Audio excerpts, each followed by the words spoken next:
Hey muckers, welcome back to my YouTube channel. I hope you're all doing very, very, very well. Okay, I still have a couple more of these scripty kind of videos left where I basically was traveling a lot at the start of the year and I was constantly on planes and I'm terrified of flying. It is literally my biggest fear of all time. So to distract myself, I was basically curating these notes of people we talk about, scandals we've talked about, and basically trends and rise and falls and different things. And I've been really enjoying kind of months later, revisiting them. And this is the first time that I'm getting to make these videos. I completely forgot that I had most of these. And I think I'm going to start writing some more. So if you have any suggestions, please let me know because they were really fun to make in the moment. And revisiting them, I'm like, damn, this is a key. So if you have any scenarios or people you want me to deep dive or anything, just let me know. And also, completely unrelated, but does anyone... is anyone listening to Adele's album 30? I know it came out a couple years ago, and I loved it when it first came out. I love Adele's music so much, and I've been going through all of her different eras, but my God, I just have been revisiting that album 30. I feel like a middle-aged woman going through a divorce between Lily Allen's fucking West End Girl and Adele's album 30. I honestly feel like I have 4 kids that my husband has left me. I'm chain smoking cigarettes. Oh my God, that kind of music just appeals to me so much. If anyone has any music of that, similar suggestions, please let me know. But anyways, for today's video, what I want to do is basically talking about David Dobrik. And he's normally something that we don't really dive into often. He never really comes up for us anymore. Oh, hi, Woody. Hi. Do you want to say hello? I've switched my computer over here so we can get Woody cam. Hey, boy.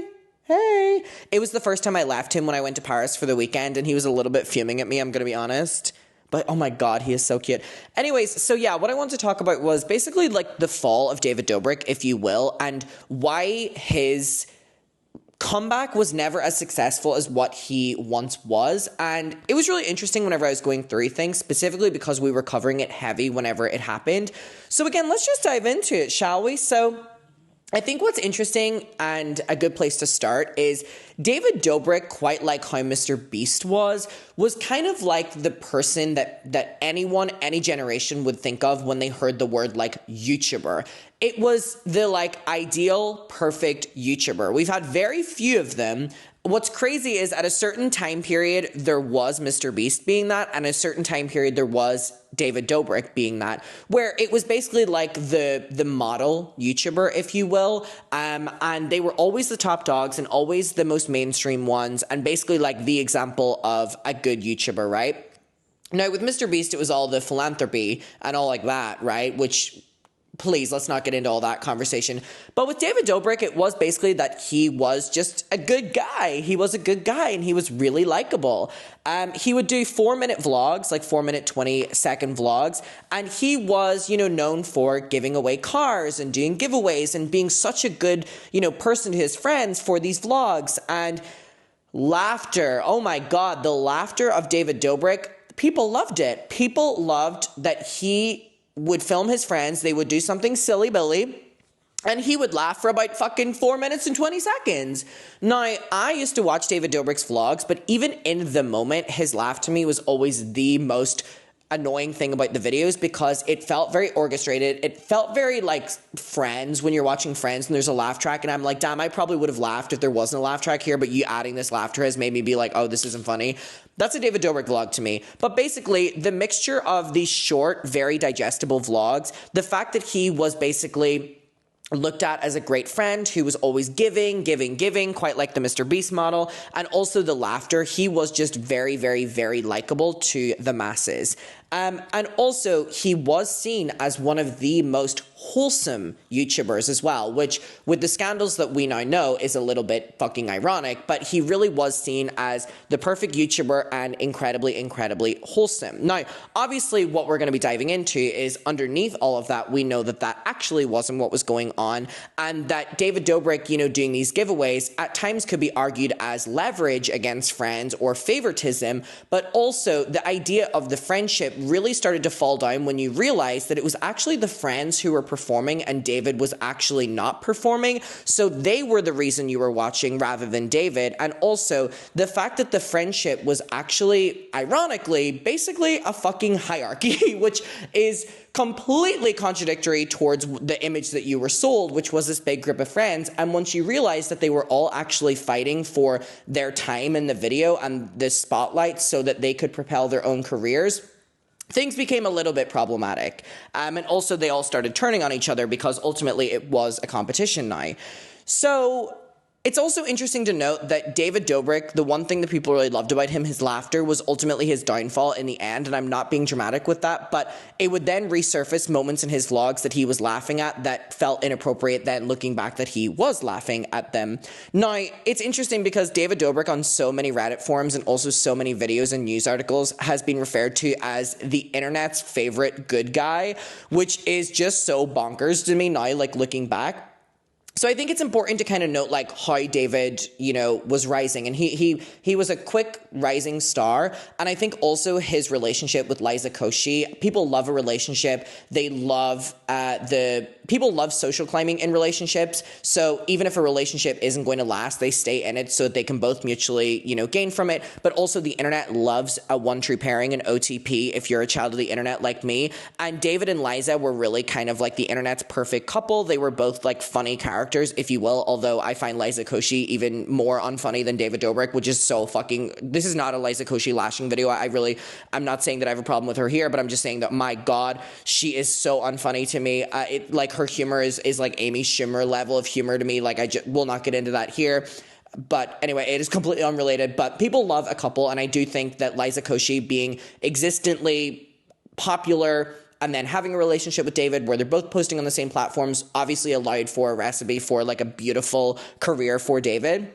He was on Vine, he moved to YouTube, he really did kind of build himself up as like the top of the friend group. He kind of went from one of the members of the friend group to the top member of the friend group, kind of like controlling everyone. Therefore, he kind of did have the power whenever he was rising from Vine to YouTube. And also when all these creators made the change from Vine to YouTube, David really kind of orchestrated the control over that, which was very important because when Vine, ended, all of these creators were struggling to basically stay relevant and have an income. And so David basically being the one to platform all of them meant that ultimately he was the one with the biggest amount of control, which I do think was a little bit planned as well. But I also do think that maybe it wasn't calculated, and also David kind of knows that he isn't entertaining on his own, that maybe he did need his friends. I don't know.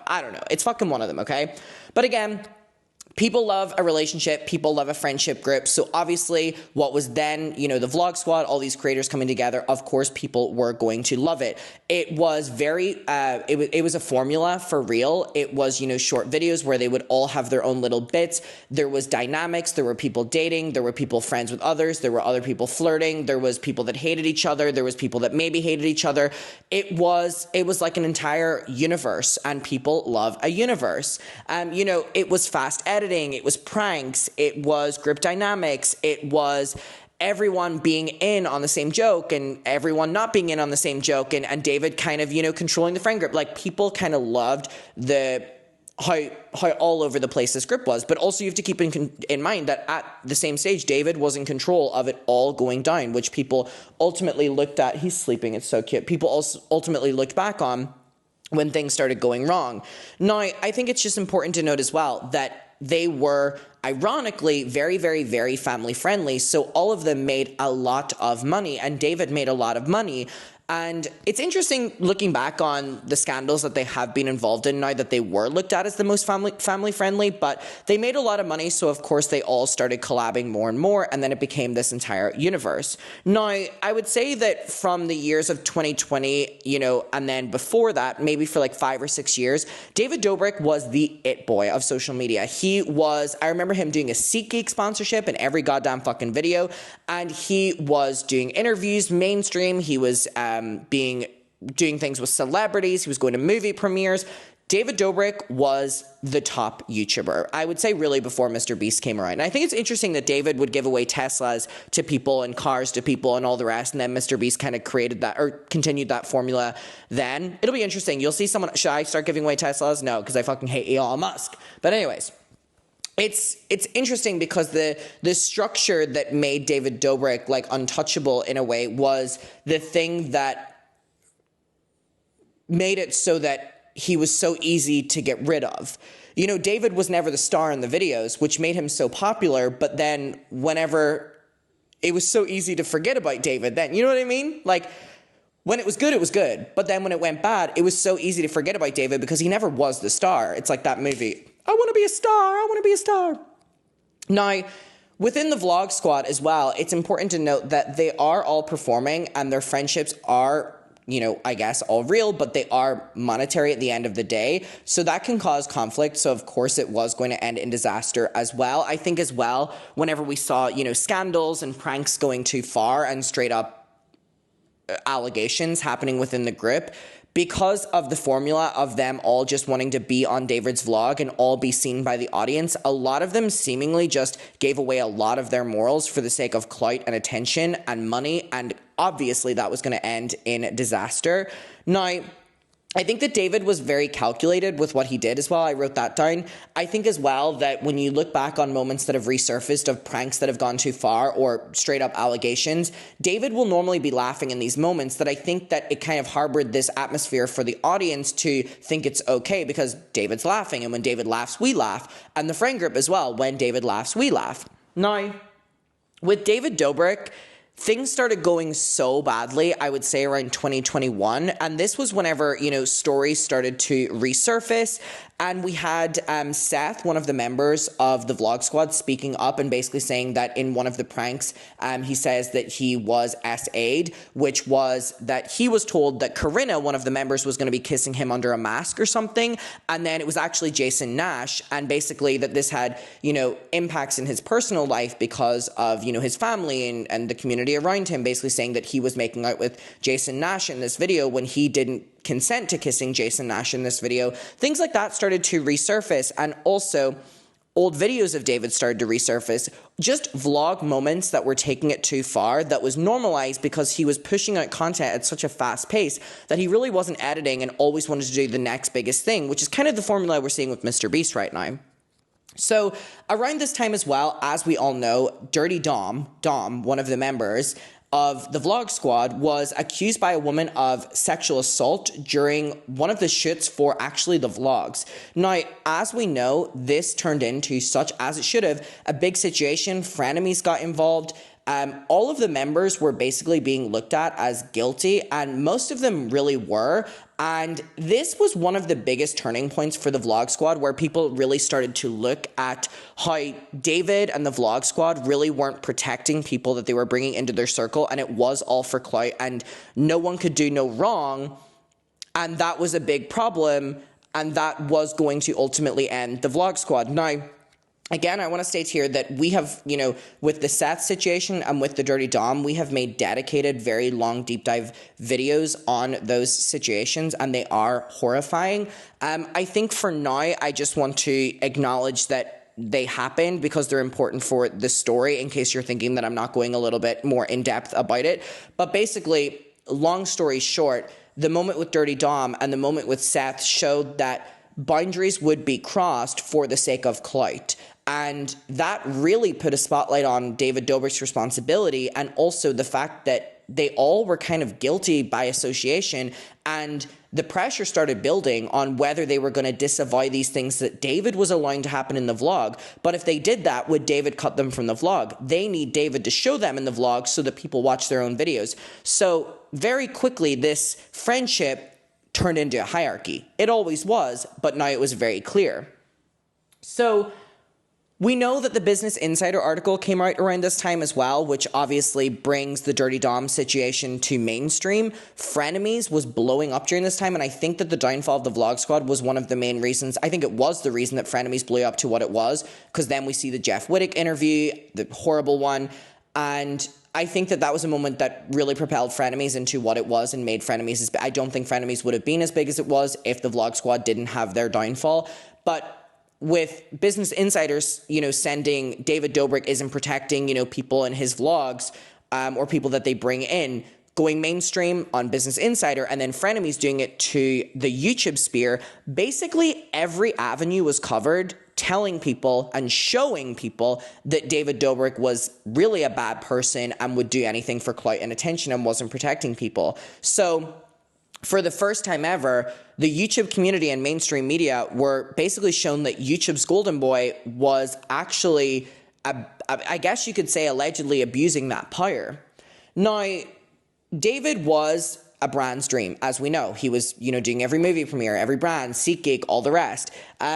It's important to note that with David Dobrik, the brands had pressure on them and they did respond to these situations. A lot of them were dropping him.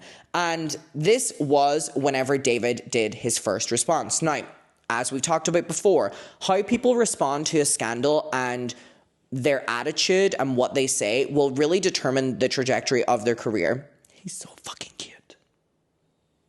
I can't get over. He's so fucking cute. If you're watching on your tablet or phone, turn your screen to the side so this video goes landscape and do this with your fingers and zoom in on him right now. Honestly, just leave it like that the rest of the video. He is so fucking cute. Hi, honey. Oh, you gonna stretch? He's so cute. So David did 2 videos, and a lot of people forget that David did do 2 videos. So his first response was terrible.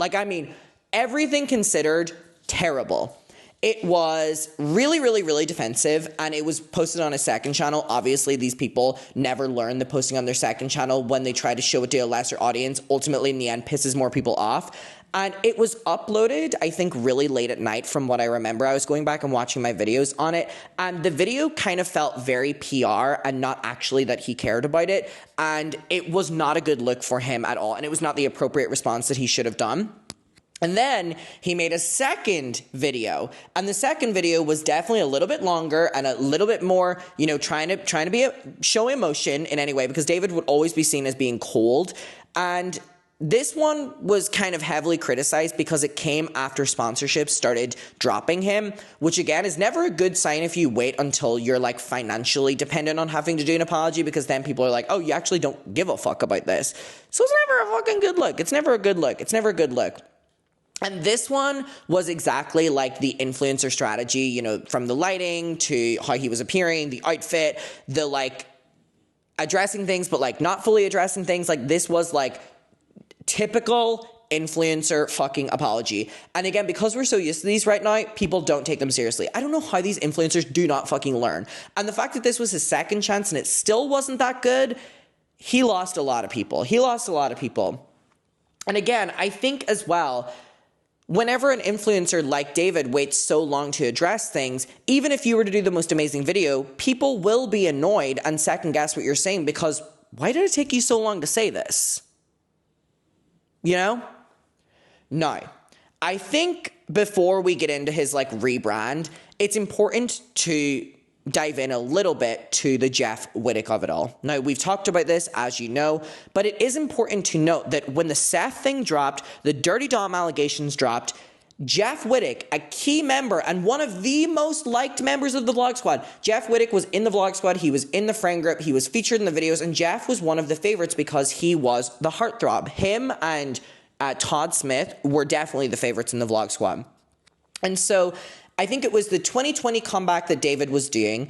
He was doing a vlog, and obviously, as we know, it was him and Jeff doing something they shouldn't have been doing, and Jeff was clinging on to an excavator, and David spun him around, and obviously that was going to end in disaster, and David should have known that that was going to end in disaster, and he did that because of clout, he did that because of attention, and trying to do the biggest, most dangerous thing ever at the risk of your friends, and he swung it around, and then it came to a halt, and obviously Jeff comes crashing into it, and David was filming, and this was part of the vlog, and again, showed recklessness, a lack of care for your friends, and the fact that this was going to be the comeback, and also it was Trisha Paytas that ended up bringing this to light. So between David almost killing one of the members of the Vlog Squad for the vlog, Trisha Paytas exposing that this happened and they were trying to cover it up. The fact that this was going to be the comeback video after all of these allegations, it was over. It was done.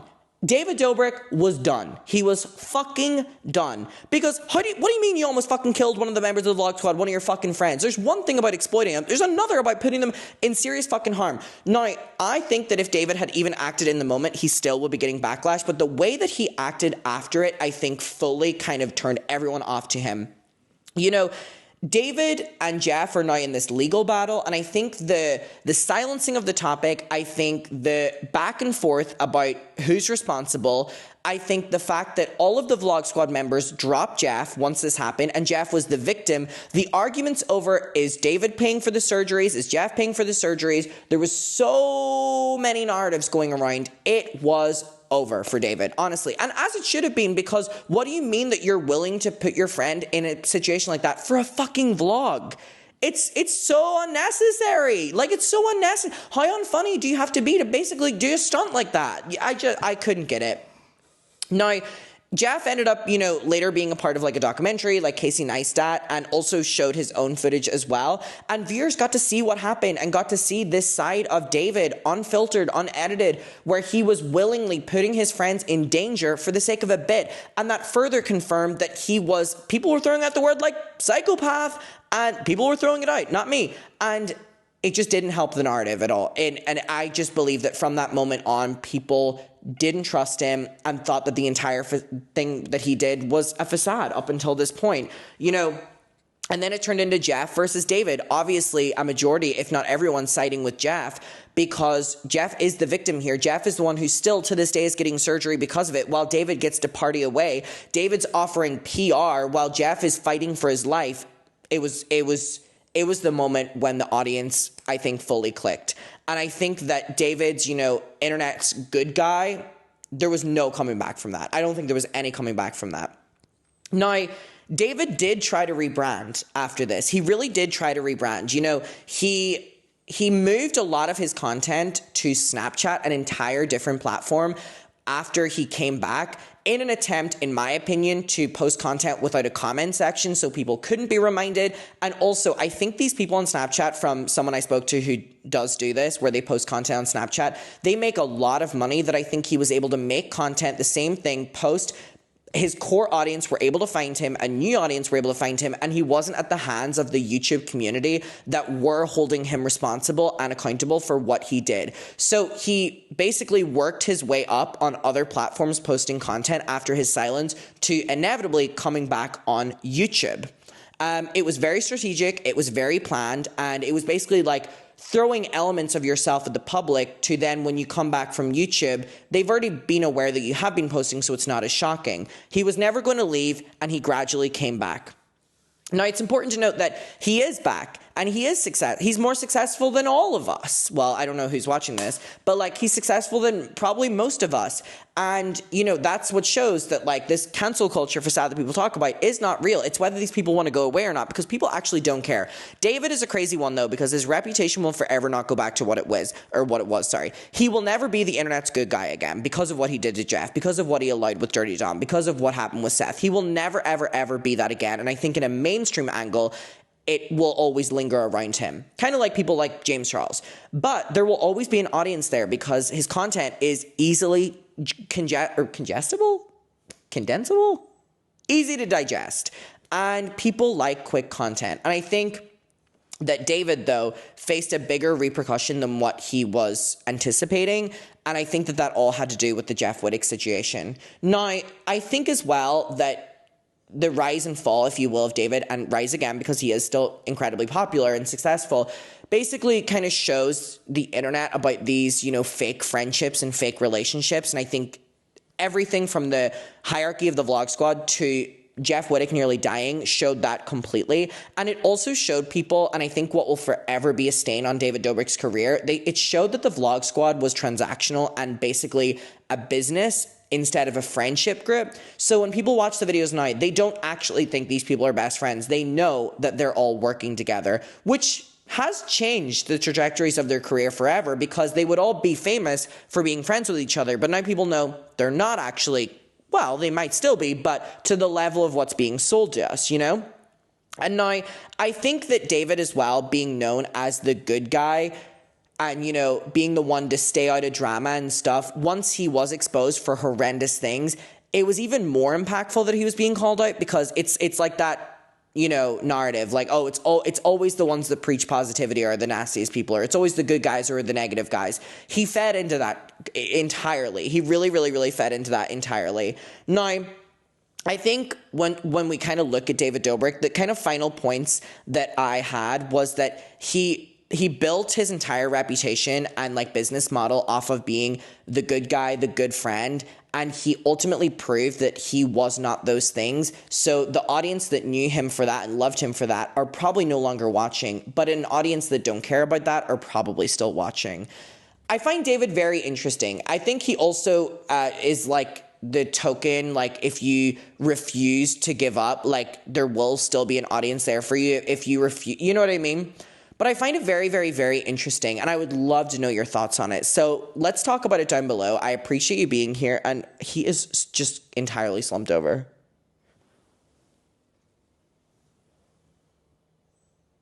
He's like so sleepy. It's also like kind of hot in my apartment, so I think he's enjoying the temperature. Hi. Don't say anything. Don't say anything. God, he's so tired. He is tired as hell. Anyways, I will see you all later, and goodbye.